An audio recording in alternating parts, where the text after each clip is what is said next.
Jika bosan dengan kegiatan ngabuburit di tengah kota dengan hiruk-pikuk keramaian kendaraan yang berlalu lalang, ada baiknya mencoba sensasi lain. Seperti mencoba ngabuburit sembari berbuka puasa di puncak Bukit Kui, kawasan Gunung Gajah di Ponorogo. Gunung Gajah sendiri merupakan sebuah gunung yang masih alami dan asri dengan pepohonan pinus yang berada di Kecamatan Sambit, Kabupaten Ponorogo. Reporter tribunjatim.com mencoba ngabuburit dan buka puasa di Bukit Kui. Untuk mencapai ke puncak dengan ketinggian sekitar 1.200 meter di atas permukaan laut, Anda harus siap mental dan kendaraan dalam kondisi yang baik. Bagaimana tidak, untuk menuju gunung ini harus melewati jalan yang terjal dan penuh bebatuan. Dari pusat kota Ponorogo mengarah ke selatan dengan jarak tempuh sekitar 1 jam perjalanan. Meski ke lokasi memerlukan perjuangan yang ekstra, namun percayalah usaha tidak akan mengkhianati hasil. Lantaran rasa lelah karena melintasi jalanan menanjak terbayar sudah. Mata bisa langsung dimanjakan dengan keindahan alam dari atas Gunung Kui. Bahkan bisa melihat seluruh kota Ponorogo. Saat sampai di puncak, rupanya sudah banyak warga yang berada di sana. Beberapa mengaku sengaja menghabiskan waktu sore hari atau ngabuburit di lokasi ini untuk mencari sesuatu yang berbeda. Apalagi di Bukit Kui memberikan udara yang sangat sejuk karena dikelilingi oleh pohon cemara. Salah satu pengunjung Bukit Kui, Wawan Darmawan, mengaku mencari suasana baru di sini dan ingin mendapatkan suasana yang asri serta sejuk pemandangan yang sangat luas. Namun demikian, sebenarnya pengunjung tidak perlu khawatir dengan makanan. Sebab di sekitar puncak Kui ada beberapa warung yang didirikan oleh warga lokal dan sengaja untuk melayani pengunjung yang tidak membawa perbekalan.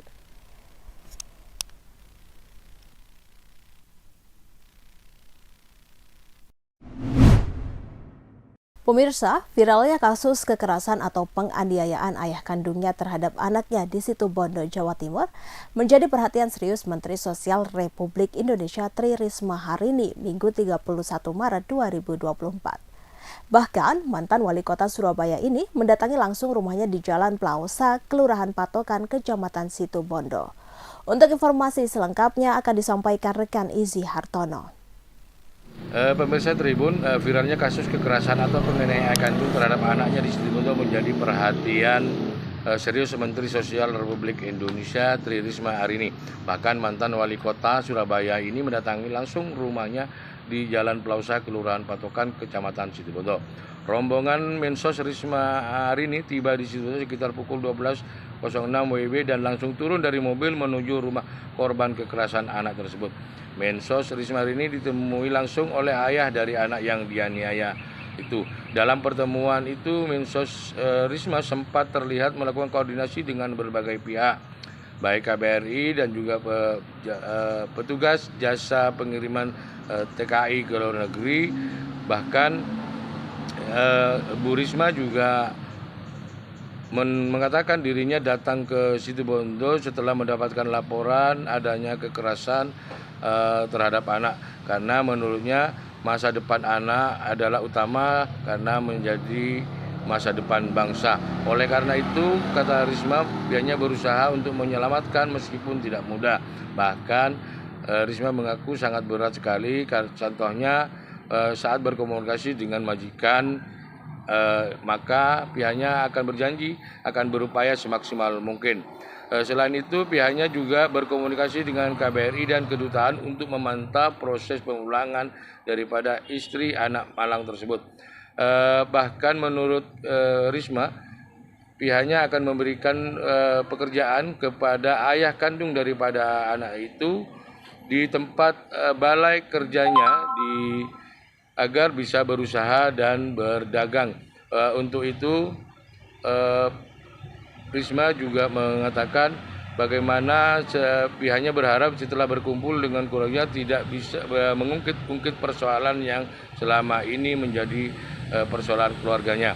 Sementara DR, ayah kandung balita yang dianiaya, mengatakan kedatangan Mensos Risma dirinya berharap agar istrinya bisa pulang dan berkumpul bersama anak-anaknya di rumah. Saat ditanya penyebab dirinya tega menganiaya anaknya, DR mengatakan tidak dapat menyampaikannya karena persoalannya terlalu sangat pribadi. Bahkan menurutnya dirinya akan berjanji dan bekerja dan agar istrinya bisa pulang sehingga bisa memenuhi kebutuhan keluarganya. Dikatakan istrinya nekat bekerja merantau bukan inisiatif dirinya melainkan kemauan istrinya. Bahkan dirinya sempat melarang istrinya untuk tidak berangkat merantau bekerja di luar negeri. Demikian Tribun dari Situbondo. Kedatangannya ke sebentar satu-satu toh apa Pak? Bapak kayak enggak mau nganu aja Pak. Sorry Pak. Dan Ibu Menteri. Ya, saya dapat laporan karena kan kami ada media scanning. Jadi dapat laporan ini makanya kami ke sini karena bagi saya masa depan anak itulah yang utama. Karena dia juga menjadi masa depan bangsa ini. Nah, karena itu saya mencoba menyelamatkan meskipun itu tidak mudah. Saya tahu itu sangat berat sekali. Contohnya misalkan komunikasi dengan majikan, dan itu saya coba lakukan dengan semaksimal kami. Kita juga kontak dari kedutaan untuk memantau ini. Kami juga dibantu dari kedutaan dan yang lain untuk memantau hal ini. Nah, tapi memang saya tahu punya aturan-aturan sendiri gitu. Nah, kita harus hormati itu. Nah, tapi kita sudah coba cari solusi di mana insya Allah Pak Sandi sudah setuju. Dia akan kerja di balai kami sambil dia belajar untuk bagaimana berusaha dan berdagang. Itu yang kita lakukan. Nanti kalau tadi saya sudah sempat bicara dengan Bu Siti, dan Bu Siti pada prinsipnya karena memang harus ada penalti Iya, sanksi seperti itu ya. Penalti Dari perusahaan, dari perusahaan itu. Nah, kami akan bantu nyoba nanti akan kita bantu untuk menyelesaikan itu. Cuman kan sebetulnya bukan masalah itu. Yang paling utama adalah masalah nextnya setelah setelah berada di Indonesia berkumpul. Karena itu tadi saya sampaikan tidak boleh ada lagi ungket-ungket apa-apa.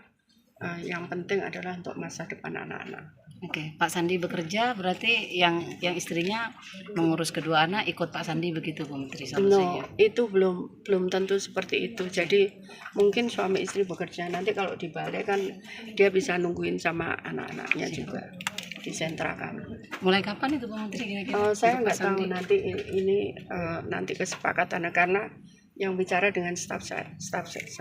Gitu ya. Okay. Kalau kepulangan masih. Pemirsa, selebgram Agnia Punjabi tak kuasa menahan tangis saat berbicara di depan awak media mengungkap kronologi kejadian yang menimpa anaknya di Polresta Malang Kota Sabtu 30 Maret 2024. Agnia mengatakan IPS melakukan dugaan kekerasan terhadap anaknya JAP selama 1 jam lebih. Dikutip dari kompas.com, hal itu ia ungkapkan setelah melihat rekaman CCTV yang berada di dalam kamarnya. Adapun Agnia Punjabi menitipkan sang anak ke IPS karena ada pekerjaan di Jakarta selama 2 hari lamanya. Agnia mengatakan anaknya tidak ada yang menolong karena kamar sang anak saat itu dikunci oleh pelaku. Meski ada asisten rumah tangga yang lain, mereka tidak mendengar tangisan anak Agnia karena kamarnya dikunci. Agnia menyebut tidak hanya dikunci, sang anak juga hanya diberi makan 1 kali dalam sehari. Ia pun tak sanggup berbicara banyak tentang tindakan keji IPS terhadap anaknya yang masih berusia 3 tahun 5 bulan. Agnia mengatakan ia selama ini bekerja sehingga menggunakan pengasuh untuk membantunya menjaga sang anak. Agnia berharap IPS mendapat hukuman yang berat karena tindakannya yang keji saat melakukan kekerasan kepada anaknya. Sebagai informasi, tindakan penganiayaan terjadi pada Kamis 28 Maret 2024 sekitar pukul 4:18 waktu Indonesia Barat. Kasus ini pun ramai diperbincangkan publik di media sosial setelah Agnia mengungkapkan kejadian yang dialami anaknya di akun Instagram @emy_agnia. Agnia juga mengunggah foto JAP alias C dengan satu mata memar dan telinga memar. Selain itu, video rekaman CCTV yang menjadi bukti juga diunggah di Instagram Agnia, tampak kekerasan dilakukan di atas tempat tidur JAP.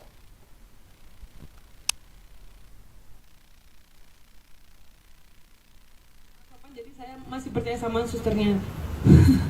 Untuk menyampaikan kepada pihak keluarga lainnya.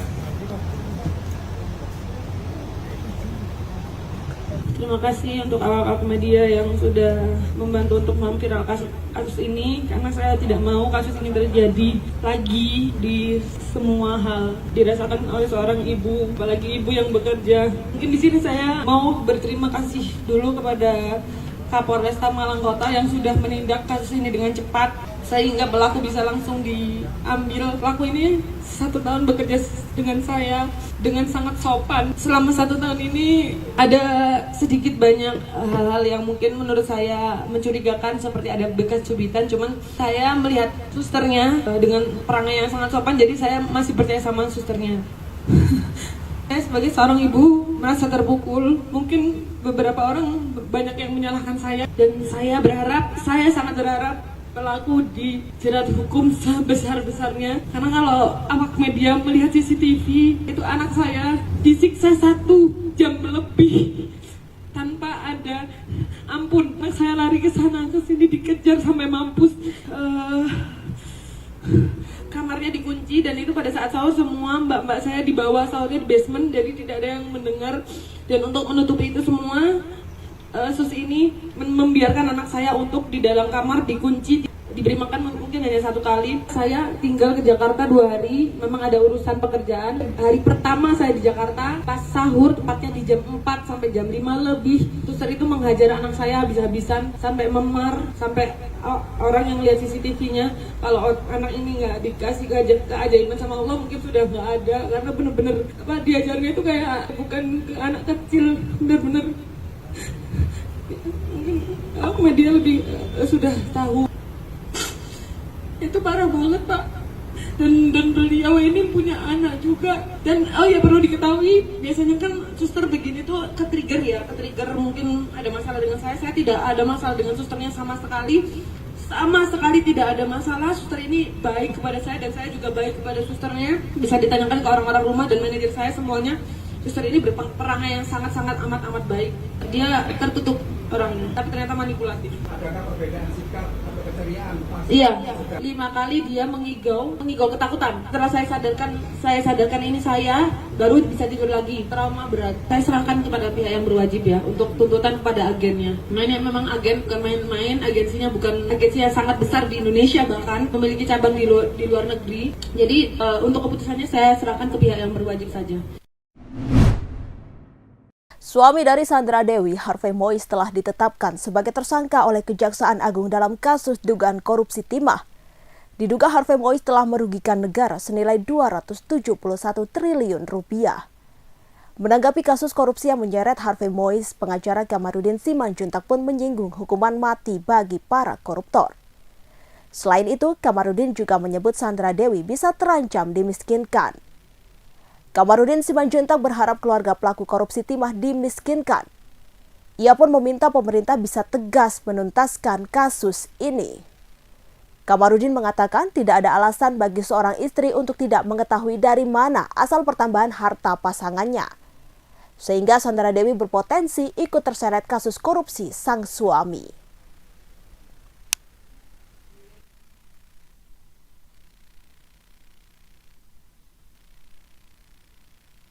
1 Maret 2002.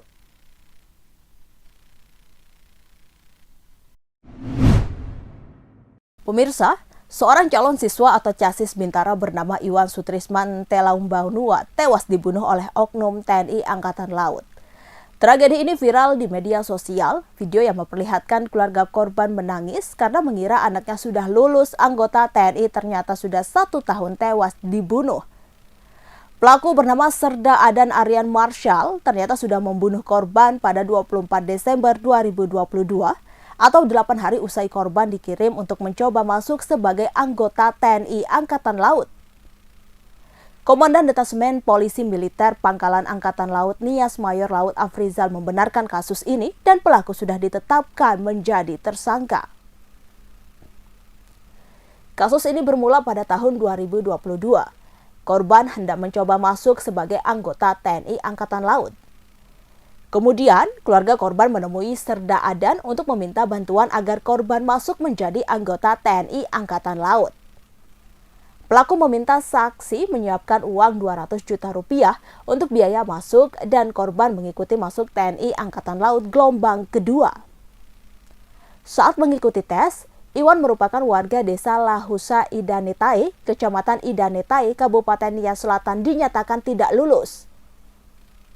Serda Pom Adan kemudian mendatangi kediaman korban dan menyarankan kepada keluarga agar korban masuk TNI Angkatan Laut di Lanal 2 Padang.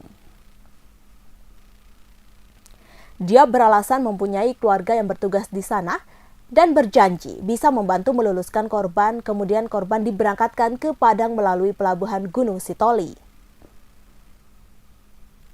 Pada 22 Desember 2022, Serda Pom Adan kemudian mengirimkan foto Iwan Sutrisman kepada keluarga dengan menggunakan pakaian dinas lengkap dengan kondisi kepala sudah digundul. Serda Adan mengabarkan kepada keluarga korban bahwa Iwan sudah lulus TNI dan sedang mengikuti pendidikan di Tanjung Uban. Setelah itu, Serda Pom Adan meminta uang kepada keluarga korban. Setelah beberapa bulan, pelaku kembali menghubungi keluarga korban dan meminta disediakan 2 ekor burung murai batu dengan dalih untuk diserahkan ke pamannya yang sudah membantu meluluskan korban. Tak berhenti sampai di situ. Pelaku meminta agar mereka datang ke Tanjung Uban untuk menghadiri pelantikan korban dan kembali meminta uang. Namun sampai di Tanjung Uban, keluarga tidak bertemu dengan korban karena pelaku menyebut Iwan kini bertugas sebagai marinir. Curiga dengan gelagat pelaku, keluarga korban akhirnya melaporkan kasus ini ke Komandan Pos Angkatan Laut Lahewa. Dari hasil penyidikan, terungkap fakta bahwa korban rupanya sudah dibunuh oleh Serda Pom Adan dan rekannya bernama Alvin pada 24 Desember 2022 di kawasan Sawah Lunto, Sumatera Barat. Korban dibunuh dengan ditikam bagian perut, kemudian jasadnya dibuang ke jurang di Talawi, Sawah Lunto. Awalnya pelaku tidak mengakui perbuatannya. Setelah diselidiki, ternyata pelaku membunuh korban 8 hari setelah mereka berangkat dari Nias ke Padang pada 16 Desember 2022.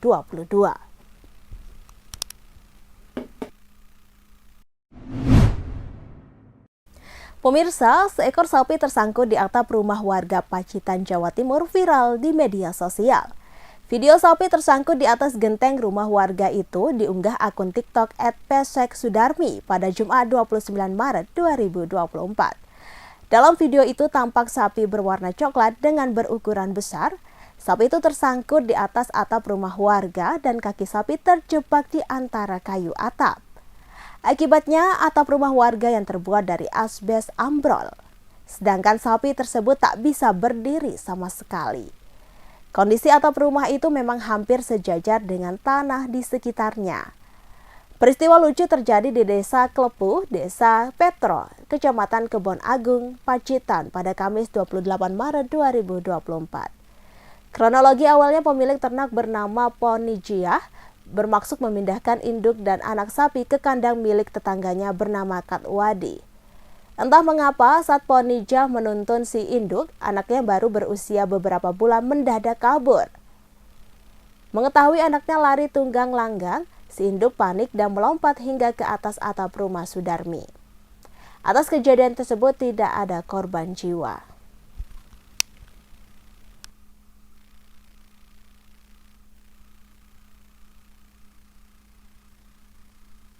Download Tribun X sekarang, menghadirkan lokal menjadi Indonesia.